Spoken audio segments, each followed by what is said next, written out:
that point of this going away, not to belabor the point, but isn't it going away because people are staying in their homes and people are not traveling, and once they come back out, there's no evidence that it would go away? Maybe that's it. And I cannot tell you how dedicated the people of this country have been in terms of that. Yeah, you know one thing, if you stay in your home, you're not catching it.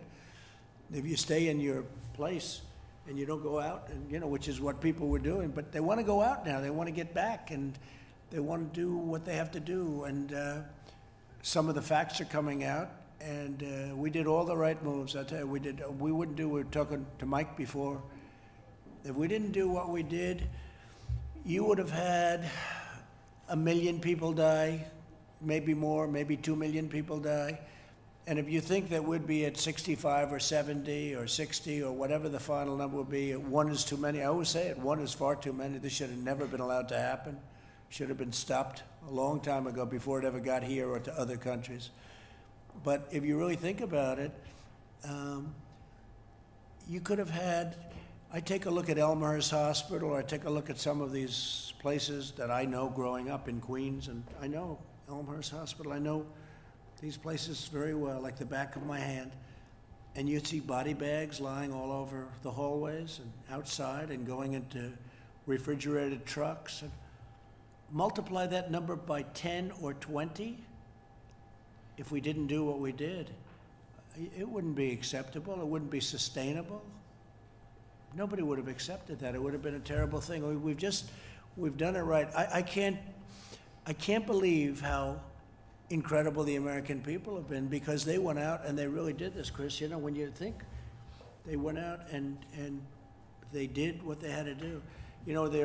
Every once in a while, a country like Sweden will be thrown out, or Brazil. Now Brazil's having a hard time because they're having a hard time. But Sweden, the people in Sweden, they're not running around and shaking hands and hugging and kissing each other. The bars are closed and the people are staying in the house. The prime minister doesn't have to say in Sweden, stay in your house. The people stay there automatically. And, they're using that as an example. But they've been hit hard. But again, you call it automatic. I mean, it's automatic distancing, it's automatic protection. But places were closed, the bars were closed. You can't stand at the bars, you can't do certain things. What we did is a great tribute to this country. But if we lose 65,000 people, it's so crazy to say it, it's just so horrible. But if we lose 65,000 people, and instead of that going the other route, we would have lost 1 million or 1.5 million or 2 million, it's possible. It's possible that you lost more. But could you imagine, look how horrible it is to lose 65 and then multiply that times many, many times. That would not be sustainable.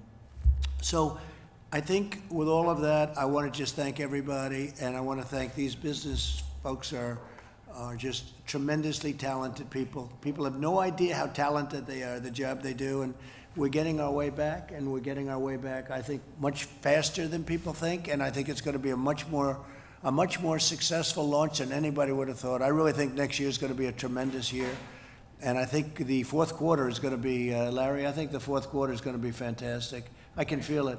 I feel great. Thank you. Yeah, I can feel the demand. It's going to be really fantastic. Thank you very much, everybody. Thank you. This way, please. Protest this way, please.